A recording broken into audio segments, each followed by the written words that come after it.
கோயில்களுக்கு நிதி வழங்குவதை அரசு நிறுத்தினால் மட்டுமே புதிய கோயில்கள் உருவாகாது என்று மகாதீரின் முன்னாள் வழக்கறிஞரும் சட்டவிரோத கோயில்களுக்கு எதிரான கூட்டமைப்பின் தலைவருமான ஹனீப் கத்ரி தெரிவித்துள்ளார்.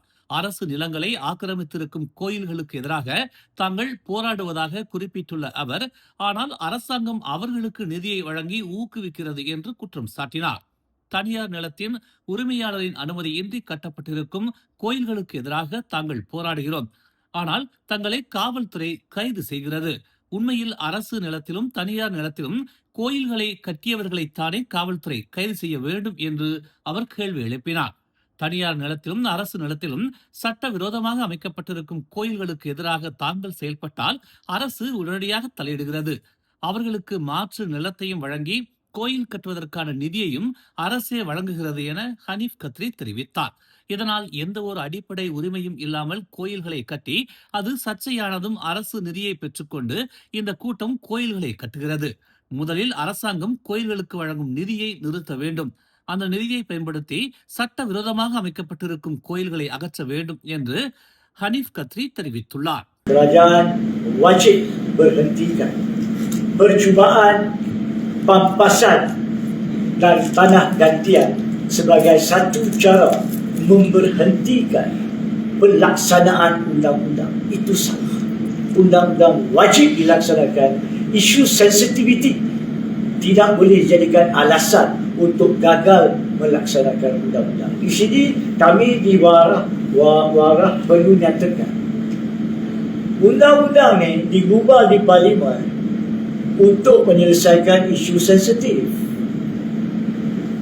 So apabila ada masalah-masalah keagamaan atau perkauman berbangkit, jangan sesiapa berani gunakan alasan sensitif.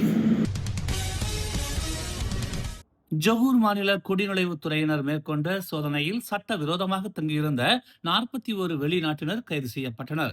நேற்று இரவு ஜொகூர் ஸ்கூடாயில் உள்ள வணிக கடையின் மேல் மாடியில் மேற்கொள்ளப்பட்ட சோதனையில் 26 ஆண்களும் 15 பெண்களும் என மொத்தம் 41 வெளிநாட்டினர் கைது செய்யப்பட்டதாக ஜொகூர் மாநில குடிநுழைவுத்துறை தெரிவித்துள்ளது. கைது செய்யப்பட்ட 41 பேரிடமும் முறையான பாஸ்போர்ட் எதுவும் இல்லை என்றும் சட்டவிரோதமாக மலேசியாவுக்குள் நுழைந்து வேலை செய்து வந்ததாகவும் முதற்கட்ட விசாரணையில் தெரிய வந்துள்ளது என்று ஜொகூர் மாநில குடிநுழைவுத்துறை தெரிவித்துள்ளது. கைது செய்யப்பட்ட 41 பேரும் 16 முதல் 49 வயதுக்கு உட்பட்டவர்கள் என்றும் இந்தோனேசியா, மியான்மர் ஆகிய நாடுகளைச் சேர்ந்தவர்கள் என்றும் தெரிய வந்துள்ளது. சம்பந்தப்பட்ட கடையின் உரிமையாளர் கடையின் மேல் தளத்தை சட்டவிரோதமாக தங்கும் விடுதியாக மாற்றி சம்பந்தப்பட்ட 41 பேரையும் தங்க வைத்திருப்பதாக தெரிய வந்துள்ளது. கைது செய்யப்பட்ட அனைவரும் தடுப்பு காவலில் வைத்து விசாரித்து வருவதாக ஜொகூர் மாநில குடிநுழைவுத்துறை தெரிவித்துள்ளது.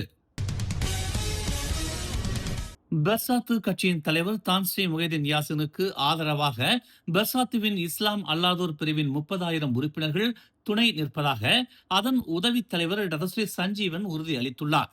பெர்சாத்து துணைத் தலைவர் ஹம்சா ஜைனுடீன் பெர்சாத்துவில் இருந்து அதிரடியாக நீக்கப்பட்டிருக்கும் நிலையில் அக்கட்சியில் இருந்து 2ஆம் கட்ட தலைவர்கள் பலரும் விலகுவதாக அறிவித்து வந்தாலும் 30,000 இஸ்லாம் அல்லாத பெர்சாத்து உறுப்பினர்கள் முகைதீனுக்கு ஆதரவாக உறுதியுடன் இருப்பதாக அவர் கூறினார். நேற்று பெர்சாத்துவின் இஸ்லாம் அல்லாதோர் பிரிவின் தலைவர் டாக்டர் சோங் ஃபட்ஃபுல் பதவியில் இருந்து விலகுவதாக அறிவித்தாலும் அதன் 30,000 உறுப்பினர்கள் முகைதீனின் தலைமையை ஏற்பதாக டதஸ்ரீ சஞ்சீவன் தெரிவித்தார்.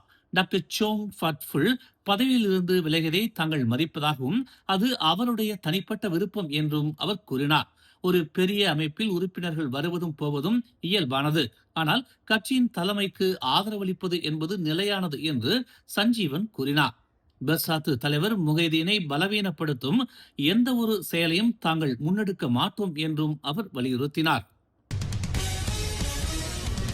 நேற்று பெய்த கனமழையால் ஈப்போவில் பல குடியிருப்பு பகுதிகள் பாதிக்கப்பட்டிருக்கும் நிலையில் புந்தோங் சட்டமன்ற அலுவலகத்தில் முதற்கட்ட வெள்ள நிவாரணப் பொருட்கள் வழங்கப்படுவதாக புந்தோங் சட்டமன்ற உறுப்பினர் துல்சி மனோகரன் தெரிவித்தார். வெள்ளம் சூழ்ந்த பகுதிகளை பார்வையிட்ட அவர் மீட்பு பணியில் ஈடுபட்டதுடன் காவல்துறை மற்றும் மீட்புத்துறை அதிகாரிகள் உதவியதாக தெரிவித்தார். தொண்டூழியர்களை வரவழைத்து பாதிக்கப்பட்டவர்களை மீட்டதாகவும் அவர் கூறினார். அதிகாலை 3 மணி அளவில் வெள்ளத்தில் பாதிக்கப்பட்ட 10 குடும்பங்களைச் சேர்ந்த 26 பேர் வெள்ள நிவாரண மையங்களில் தங்க வைக்கப்பட்டிருப்பதாக பேரா மாநில வெள்ள நிவாரண ஆணையம் தெரிவித்துள்ளது. இதுவரை எந்த ஒரு உயிரிழப்பும் ஏற்படவில்லை என்று உறுதிப்படுத்தப்பட்டுள்ளது. வெள்ளத்தால் பாதிக்கப்பட்டவர்களுக்கு முதற்கட்ட நிவாரணப் பொருட்கள் புந்தோங் சட்டமன்ற அலுவலகத்தில் தயார் நிலையில் இருப்பதாகவும் உதவிப் பொருட்களை வழங்க விரும்பும் ஆர்வலர்கள் வரவேற்கப்படுவதாகவும் தொல்சி மனோகரன் தெரிவித்தார். வெற்றி பெற வேண்டுமானால் வேறுபாடுகள் மற்றும் பிரச்சனைகளை சமாளிக்க வேண்டியுள்ளது என்பதை நாடு ஒப்புக்கொள்ள வேண்டும் என்று பிரதமர் டதஸ்ரீ அன்வார் இப்ராஹிம் தெரிவித்துள்ளார். இது போன்ற தடைகளை கடக்க ஒன்றிணைந்து செயல்பட வேண்டியதன் அவசியத்தையும், ஒற்றுமையை சுற்றியுள்ள பிரச்சனைகள் மலேசியா போன்ற பல்லின நாட்டில் புதிது அல்ல என்பதையும் அவர் வலியுறுத்தினார். நாம் ஒரு ஐக்கியப்பட்ட சமூகமாக அவ்வாறு செய்ய வேண்டும். தேசிய ஒற்றுமை, இன பிரிவினை மற்றும் இன வெறியை முறியடிப்பதுதான் முக்கிய சவால் என்று அவர் கூறினார். அதனால்தான் தாம் எப்போதும் ஒன்றாக வேலை செய்ய வேண்டியதன் அவசியத்தை வலியுறுத்தி வருவதாக அவர் குறிப்பிட்டார். கோலம்பூர் மற்றும் ஸ்லாங்கூர் சீன சட்டமன்ற மண்டபத்தில் நடந்த சீன புத்தாண்டு திறப்பு விழாவில் கலந்து கொண்ட போது செய்தியாளர்கள் மத்தியில் அவர் இதனை தெரிவித்தார்.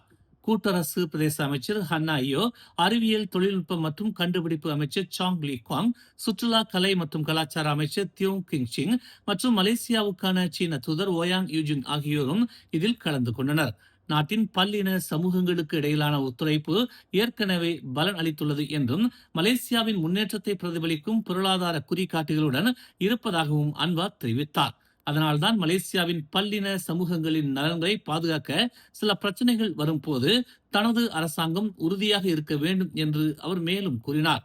அதன் மக்கள் மோதலில் ஈடுபட்டால் எந்த நாடும் செழிக்க முடியாது என்பதால் அத்தகைய அணுகுமுறை மிக முக்கியமானது என்று அன்வார் கூறினார். குவந்தானில் உள்ள ஒரு வீட்டில் இன்று காலை 5 குடும்ப உறுப்பினர்கள் இறந்தது கொலை மற்றும் தற்கொலை என நம்பப்படுவதாக போலீசார் தெரிவித்துள்ளனர். 32 வயது ஆடவர் ஒருவர் தனது 28 வயது மனைவி, 55 வயது தாய் மற்றும் 3 மற்றும் 4 வயதுடைய 2 மகள்களை கத்தி என சந்தேகிக்கப்படும் கூர்மையான ஆயுதத்தால் காயப்படுத்தி பின்னர் தன்னைத்தானே சுட்டுக் கொண்டதாக ஆரம்பகட்ட விசாரணைகள் தெரிவிக்கின்றன என்று பகாங் காவல்துறை தலைவர் எகாயா உஸ்மான் கூறியதாக பெர்னாமா செய்தி வெளியிட்டுள்ளது.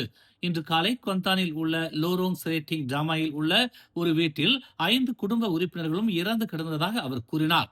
எகாயாவின் கூற்றுப்படி ஆண், பெண் மற்றும் அவர்களது குழந்தைகளின் உடல்கள் ஒரு படுக்கை அறையில் கண்டெடுக்கப்பட்டன.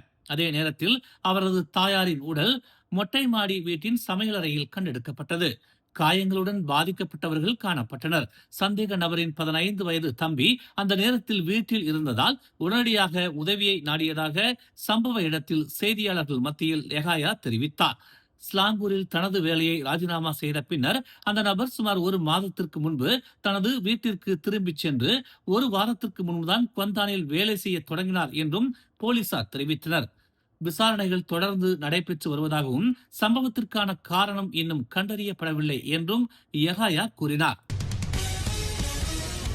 பரிகாத்தான் நேஷனல் கூட்டணியில் புதிய கட்சிகள் இணைவதற்கு எந்த ஆட்சேபனையும் இல்லை என்றும் அதில் பெர்சாத்து முன்னாள் துணைத் தலைவர் டதஸ்ரீ ஹம்சா ஜைனுடின் தலைமையில் புதிய கட்சி அமைந்தாலும் அதுவும் அடங்கும் என்றும் 4 கட்சிகள் கொண்ட கூட்டணியில் புதிய கட்சிகளை கூட்டணி வரவேற்கிறது என்றும் பரிகாத்தான் நேஷனல் தலைமை கொராடா டத்தோஸ்ரீ தக்கியுடின் ஹசான் தெரிவித்துள்ளார். ஹம்சா ஒரு புதிய கட்சியை உருவாக்க தேர்வு செய்தால் அது அவரது முடிவு. பரிகாத்தான் நேஷனல் அதற்கு திறந்தே இருக்கும் என்று அவர் இன்று செய்தியாளர்கள் மத்தியில் தெரிவித்தார். புக்கிட் பெருந்தோங்கிற்கு அருகே தெற்கு நோக்கி செல்லும் வடக்கு தெற்கு விரைவுச் சாலையின் கிலோமீட்டர் 443.2 இன்று 3 வாகனங்கள் மோதிய விபத்தில் பெண் ஒருவர் பலியானார். மேலும் 2 காயமடைந்தனர். காலை 7:33 மணிக்கு சுண்ணாம்புக்கள் ஏற்றப்பட்ட லாரி மற்றும் 2 கார்கள் சம்பந்தப்பட்ட இந்த விபத்து குறித்து அவசர அழைப்பு வந்ததாக ஸ்லாங்கூர் தீயணைப்பு மற்றும் மீட்புத்துறையின் உதவி இயக்குநர் அமாட் முக்லிஸ் முக்தார் தெரிவித்தார். ரவாங் தீயணைப்பு நிலையத்திலிருந்து மொத்தம் 14 பணியாளர்கள் மற்றும் 3 தீயணைப்பு எந்திரங்கள் சம்பவ இடத்திற்கு அனுப்பப்பட்டதாக அவர் கூறினார். 40 வயதுடைய லாரி ஓட்டுநருக்கு தலையில் பலத்த காயம் ஏற்பட்டது. ஹோண்டா சிட்டியை ஓட்டி வந்தவருக்கு லேசான காயங்கள் இருந்தன. ஆனால் பெண் பயணி சம்பவ இடத்திலேயே உயிரிழந்தார். BMW ஓட்டுநர் காயமின்றி தப்பியதாக அவர் ஒரு அறிக்கையில் தெரிவித்தார். காயமுற்றவர்கள் மருத்துவமனைக்கு கொண்டு செல்லப்பட்டனர். மேலும் செய்திகளை தெரிந்து கொள்ள தமிழ் மலர் இணையதளம், தமிழ் மலர் செயலி மற்றும் மலர் டிவி யூடியூப் சேனலை வலம் வாருங்கள். எங்களோடு இணைந்திருக்க மலர் டிவியை பதிவு செய்து கொள்ளுங்கள். உறவுகள் மகிழ்ந்திட விருப்பம் மற்றும் பகிர்வு சேவையை சொடுக்கிடுங்கள்.